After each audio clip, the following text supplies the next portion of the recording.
দক্ষিণী সিনেমার সুপারস্টার আল্লু অর্জুন অ্যাটলি কুমারের সঙ্গে জুটিবদ্ধ হয়ে দিতে যাচ্ছেন এক বিশাল বাজেটের প্যান ইন্ডিয়ান সিনেমা এসিক্স। অবশ্য ঘোষণার ভিডিও দেখেই আঁচ করা গেছে এই জুটি দর্শকদের জন্য এক বিশাল ভিজুয়াল স্পেকটাকলের পরিকল্পনা করছে।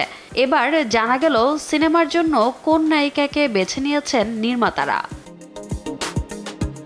গণমাধ্যম সূত্রে জানা গেছে এ ছবিতে আল্লু অর্জুনের বিপরীতে দেখা যেতে পারে জনপ্রিয় অভিনেত্রী সামান্থা রুথ প্রভুকে।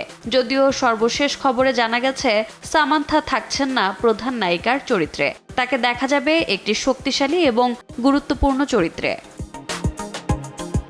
এই আলোচনায় যুক্ত হয়েছে জাহ্নবী কাপুর, দিশা পাটনি এবং শ্রদ্ধা কাপুরের নামও। সূত্র বলছে পরিচালক অ্যাটলি দুই প্রধান নারী চরিত্রের জন্য এই তিন অভিনেত্রীর সঙ্গে কথাবার্তা সেরেছেন।